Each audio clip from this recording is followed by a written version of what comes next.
नमस्कार। इन सूफी कहानियों की श्रृंखला में आज जिस कहानी को लेकर उपस्थित हुए हैं, ये कहानी है एक पश्चिम के सूफी फकीर जॉर्ज गुरजियफ की। उनके शिष्य जब भी उनसे ये पूछते कि आपको आपकी आध्यात्मिक यात्रा के लिए किसने प्रेरित किया, आप अपनी उपलब्धि के लिए किसे योगदान देते हैं, तो वो सदैव अपने पिता का नाम लेते हैं। तो उनके शिष्य पूछते आपके पिता, लेकिन उन्हें तो हमने कभी देखा ही नहीं, ना ही उनके बारे में कभी कुछ सुना है। तो जॉर्ज गुरजियफ कहते हैं कि बात बहुत पुरानी है, मेरे पिता मुझे बचपन में ही छोड़कर चले गए थे। तो जब बचपन में छोड़कर चले गए थे तो वो आपके कैसे पथ प्रदर्शक हुए? तो जॉर्ज गुरजियफ कहते हैं कि जब मैं बहुत छोटा था और मेरे पिताजी मरणासन्न स्थिति पर थे, उनके अंतिम कुछ क्षण ही शेष थे, तो उन्होंने मुझे अपने पास बुलाया और मेरे हाथों को अपने हाथ में लिया। और मुझे आज भी याद है कि उन्होंने मुझसे कहा कि बेटा, वैसे तो मैं तुम्हें कुछ खास दे नहीं सकता, ये जो कुछ भी है सब तुम्हारा ही है, लेकिन पिता होने के नाते जो जीवन का अनुभव मुझे प्राप्त हुआ है, उसका मैं गूढ़ सूत्र मैं तुम्हें देना चाहता हूँ। जाते जाते मैं ये चाहता हूँ कि तुम्हें जीवन के सूत्र मिल जाएं, जिससे तुम जीवन को जी सको, जीवन का आनंद मना सको, जीवन में संतोष प्राप्त कर सको, जीवन में कभी तुम्हारे लिए कोई शिकायत न रहे, कभी कोई पीड़ा, कभी कोई आलोचना न रहे। तो मुझे तुम वचन दो। वैसे तो तुम अभी बहुत छोटे हो, फिर भी मैं चाहता हूं कि तुम मुझे वचन दो कि तुम मेरी बात मानोगे, तुम मेरा कहना मानोगे, जो भी मैं कहूंगा उसे तुम अक्षरशः पालन करोगे। गुरजियफ बोलता है, मैं तो छोटा था, मैंने तुरंत उनको वचन दे दिया कि हाँ पिताजी, आप जैसा कहेंगे, जो कहेंगे मैं वही करूंगा। तो उसके पिता कहते हैं कि बेटा, जीवन में सिर्फ एक चीज का याद रखना, सिर्फ एक ये चीज संभाल लेना कि जब भी कभी किसी पर भी क्रोध आए तो उसका प्रतिकार तुरंत मत कर देना, उसका प्रत्युत्तर तुरंत मत देना।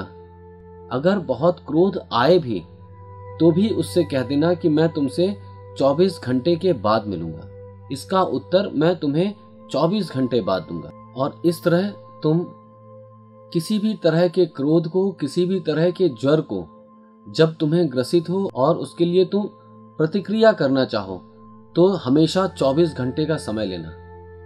24 घंटे तुम रुक जाओगे, उसके बाद तुम्हारा जो मन में आए, जैसे मन में आए उत्तर देना, जैसे मन में आए प्रतिक्रिया करना, लेकिन 24 घंटे रुक जाना। और गुरजियफ कहता है वो 24 घंटे का समय मेरे लिए क्रांतिकारी समय सिद्ध हुआ। गांव के लड़के जब भी मुझे परेशान करते और मेरा जब उन्हें डांटने का, उनसे लड़ने का मन होता, तो मैं उनसे यही कहता कि 24 घंटे बाद मैं तुमसे मिलूंगा, मैं इसका उत्तर भी दूंगा, लेकिन अभी नहीं, 24 घंटे के बाद में मैं तुमसे मिलूंगा। और यही मेरे लिए सूत्र था जिससे मेरा पूरा जीवन रूपांतरित हो गया। शिष्य तो चौंक ही गए, बोलते ये कैसे, आपका पूरा जीवन रूपांतरित कैसे हो गया? तो जॉर्ज गुरजियफ कहते हैं कि जब भी मैं 24 घंटे के लिए रुका और 24 घंटे जब मैंने उस विषय पर चिंतन मनन किया, तो मैंने पाया उस पर क्रोध करना एक मूर्खता ही है, व्यर्थ है उस बात पर क्रोध करना, क्योंकि या तो उसने वो बात सही में ही कही होती है, जो उसकी कही हुई बात है वो सच में ही सही है, तो फिर कैसा क्रोध, कैसा गुस्सा, कैसी शिकायत। और अगर उसने गलत बात कही है जो बिल्कुल भी सत्य नहीं, तब उसका क्या बुरा मानना, कैसा क्रोध करना, कैसा गुस्सा करना। और कहते हैं कि उसके बाद से मैं इस सूत्र को जीवन के हर ज्वर में प्रयोग करने लगा। जब भी कोई मेरे अंदर कुछ कहने की बहुत तेज इच्छा होती, बहुत तेज उन्माद होता, तब मैं स्वयं से कहता 24 घंटे, मात्र 24 घंटे रुक जाओ, उसके बाद जो मन में आए वो करना। और उसके बाद मैं कभी भी कुछ ऐसा नहीं कर सका जो जीवन के विरोध में होता। हमेशा वही हुआ जो जीवन चाहता था, और मैं तब से सुख को, शांति को उपलब्ध हुआ। मन से क्लेश चला गया, शिकायतें चली गईं, आलोचनाएं चली गईं, और मैं अब अपने आप को और ज्यादा शांत पाता हूं। तो ये थी छोटी सी कहानी जॉर्ज गुरजिएफ की, कि 24 घंटे के सूत्र ने उनके जीवन को आमूल चूल रूपांतरित कर दिया। और वही हम हैं कि कोई कुछ भी कहता है, हम तुरंत प्रतिक्रिया कर देते हैं।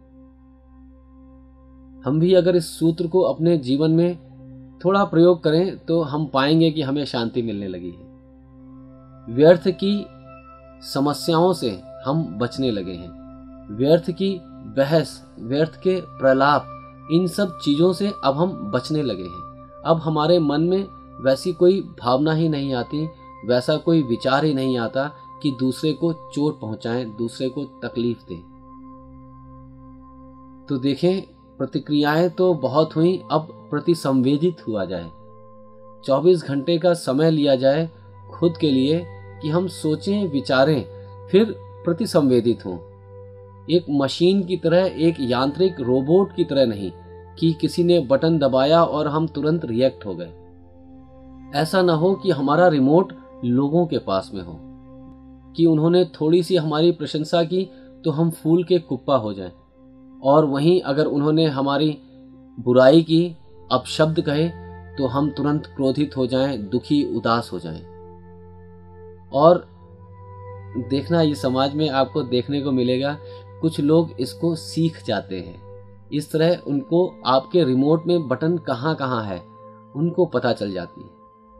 उनको जब आपसे कोई काम कराना होता है तो वो आपकी चाटुकारिता करने लगते हैं, आपकी स्तुति करने लगते हैं। भले ही वो बातें सच हो या ना हो, उन बातों में तथ्य हो या ना हो, लेकिन आपका मन करता है कि हाँ, हम भी मान ही लें। तो वो कुछ भी सच झूठ कहता है आपकी तारीफ में, आप मानते चले जाते हैं, और वो उसके बाद जो भी अपना स्वार्थ सिद्धि चाहता है उसकी स्वार्थ सिद्धि हो जाती है।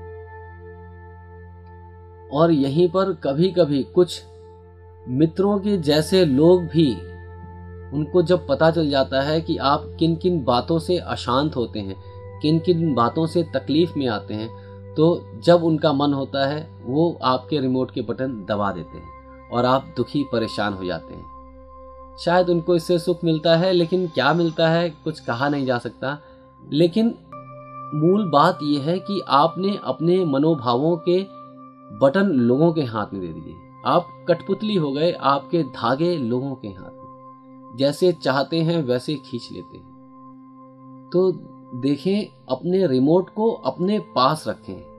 आपका जब जैसा मन हो तब वैसा मनोभाव जागे। ऐसा ना हो कि लोग जगा दें। और जब आप इस प्रयोग को करेंगे अपने साथ में, तो आप पाएंगे आप अपने आप को समय देना शुरू कर रहे हैं, आप अपना मनन कर रहे हैं। इससे फिर आप पाएंगे कि आप अपने आप को और भी ज्यादा समझना शुरू कर रहे हैं। अन्यथा होता क्या है, हम हमेशा लोगों से ही घिरे रहते हैं, चाहे संसार में, चाहे अपने मन के विचारों में। हमेशा और लोग, बाहर की दुनिया हमें घेरे रहती है। हम अपने आप से तो कभी मिल ही नहीं पाते, अपने बारे में कुछ सोच ही नहीं पाते। अगर सोचते हैं तो भी वो दूसरों से संबंधित ही होता है। तो समय दें अपने आप को भी, समझें अपने आप को, अपने आप से भी तो थोड़ी सी पहचान हो। इतने लोगों को जानते हैं, पहचानते हैं, और कमाल है, जो पहचानता है सबको वो खुद को नहीं पहचानता। हम अपने बारे में भी लोगों से राय लेते हैं कि बताओ तो हम कैसे हैं। तो ऐसा ना करें, अपने आप को जाने, पहचाने, अपने बारे में एक मुकम्मल राय आपकी खुद की हो। ऐसा ना हो कि लोग आप पर लेबल लगाएं और आप मानने लगें कि आप वही लेबल हो, और कोई जब उस लेबल को खींचे, उधाड़े, तो आपको दर्द होने लगे, तकलीफ होने लगे। ये लेबल लोगों के हैं, लोगों को खेलने दें। आप अपने लिए खुद विचार करें, खुद सोचें अपने बारे में, अपने आप को, और फिर जो उचित लगे वैसे प्रति संवेदित हों। मशीन की तरह रिएक्ट ना हो, एक जीवित मनुष्य की तरह अपनी संवेदनाएं प्रकट करें, अपने मनोभावों को प्रकट करें, अपने प्रेम को प्रकट करें, अपने आनंद को प्रकट करें।